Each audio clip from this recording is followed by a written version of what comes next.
Hey, runners. It's really cool that you're still running in your second half of life, but don't be a one trick pony. What I mean by that is if all you do is run, you're missing out on the benefits of moving your body in different ways for more all around fitness and health.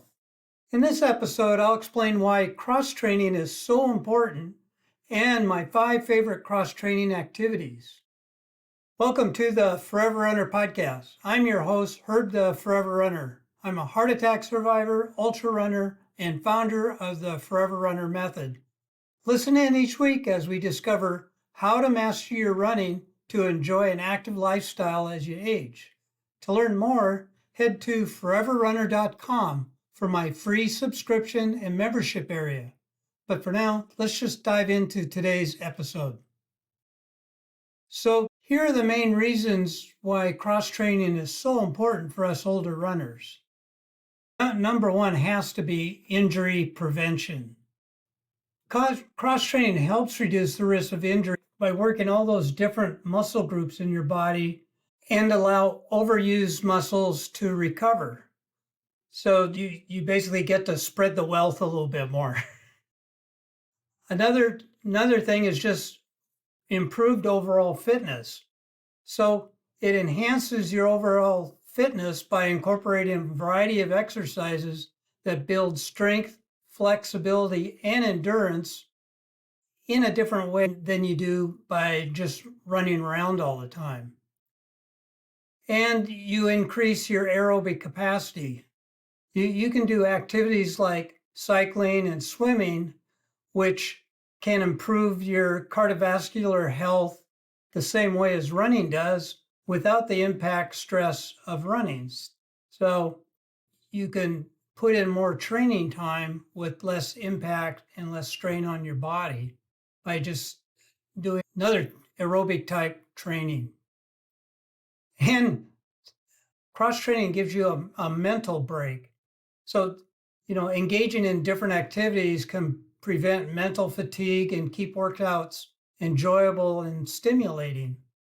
And a lot of times, if you're like a solo runner, then being part of another cross-training activity, which is more of a group activity, it just kind of changes things up. And if you run with a group of people running, you may play tennis with a different group or swim with a different group of people. So it's just a way of changing things up and giving yourself a little bit of a mental break from just focusing on running all the time. And balanced workouts. Cross training provides a more balanced workout routine, targeting areas that running alone might miss. I remember one of our local very fast runners. I was running along with him, and he was looking at his arms, and he said, "God, my arms are getting too big." He was skinny as a rail, but he was a very competitive collegiate runner, and he didn't want to see any muscle on his arms just because he felt that detracted from his running. So for us, we need all that. So we need to balance our workouts to target the different areas of our body so we can maintain that muscle mass that we're continually losing as we get older, in your 50s, 60s, or 70s. Last thing, it's just better weight management, because just running isn't going to knock all the pounds off your body, but if you're doing different exercises, that gives you other opportunities to help burn more calories and help manage your weight a little more efficiently. So I think you probably realize there's just a lot of benefit of doing something other than just that straight lateral running activity. It has tremendous benefits for your fitness and health, but there's other stuff out there, and we need to be able to do other things, just hop right in and say, yeah, I can do that, because you're not just built to go in one direction at one speed. So let me go through my 5 favorite cross-training activities, and I'll explain why I think they're so good. So number 1 is strength training, and this should be a no-brainer for everyone. There's just a ton of ways to strength train, but other than running, strength training is probably the number one cross training opportunity you need to take advantage of. Because as I said before, as we get into our 50s, 60s, and 70s, we just naturally start to lose muscle mass. But the cool thing is it's reversible. You can actually add muscle mass, and even when you're in your 60s or 70s. And that's just by doing consistent weight bearing type training. And this could be body weight, it could be kettlebells, it could be dumbbells, it could be Olympic weights. I got a rock out of my yard, a big rock that I use.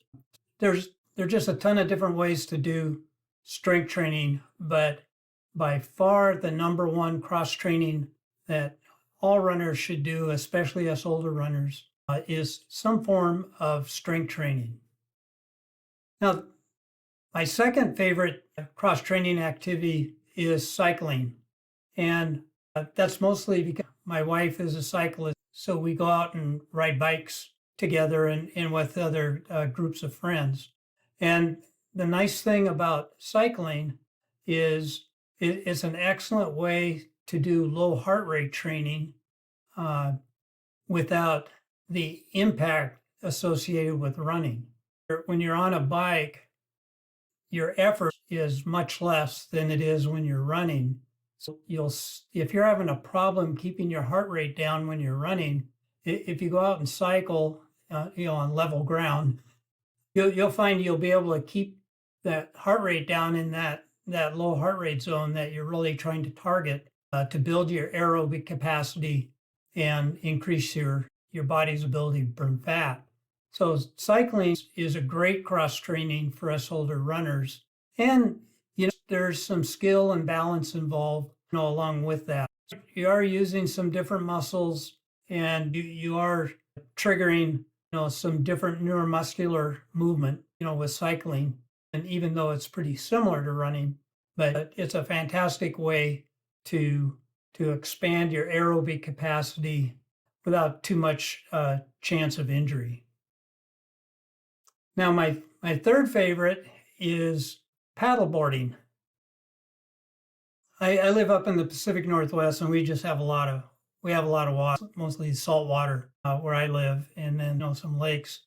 But paddleboarding is a fantastic exercise for us older runners for a couple reasons. First of all, stand-up paddleboarding requires some balance skills. The first time you try and get up, you might be pretty wobbly, and after a while, your body gets kind of used to it, and it's just not a problem. But your body is constantly stabilizing itself against the water and the waves you might hit, and it's excellent exercise to work on your balance and have that ability to recover, very quickly. And the other thing about paddleboarding is it's a tremendous core exercise because that paddle motion, on both sides works all of your core. So you're doing a fantastic workout of your core muscles by going out and do a paddleboard. And plus, it's a lot of fun. So that's another good reason to do it.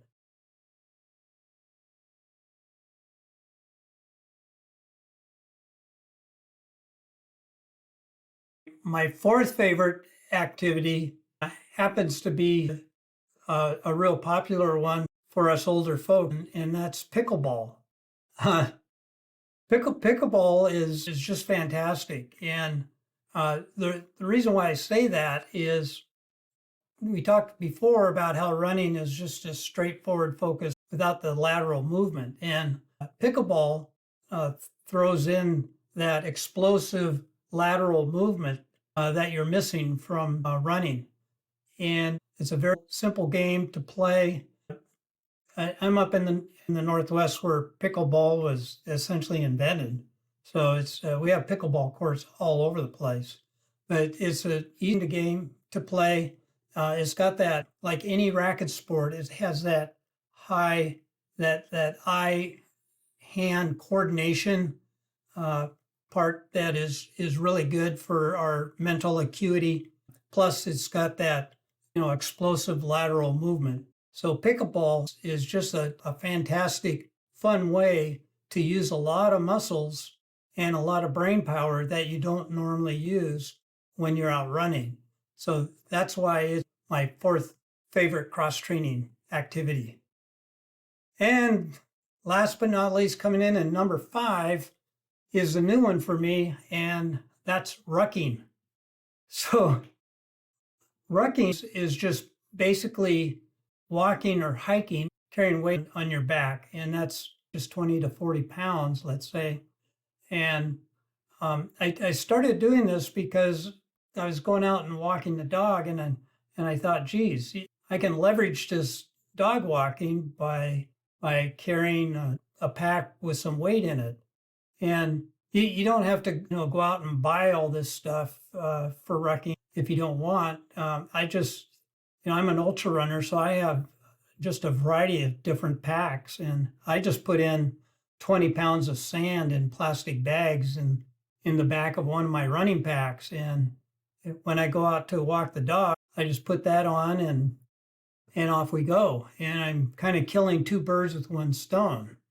It's pretty unique. One of the things that humans can do that not a lot of other animals can do is we can naturally carry a lot of weight and for a long distance. And rucking, what it does, it just amplifies all the great attributes you get from running or hiking in a more concentrated form. It's so easy. You can do it just going right out of your house. You don't have to go hike up in the mountains or go anywhere else.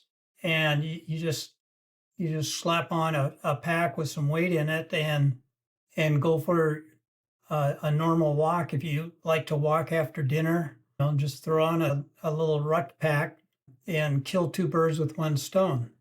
So I think it's an excellent way to kind of round out your overall training without really, training because it's such a simple thing to do.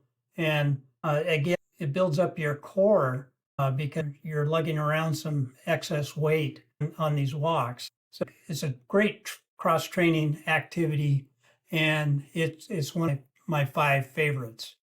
So I hope you're not a one-trick pony and that all you do is just go out and run every day. You've really got to incorporate some other types of activities on a continuous basis so that you have a more rounded approach to your fitness and health. And those were my favorite things. And why don't, if you've got a favorite or a different list, go ahead and put a note down in the comments and let me know what some of your favorites are, and we'll compile more of a comprehensive list of everyone's favorite cross training that I put out for you guys. That's it for this week. Glad you're here, and we'll see you in the next episode.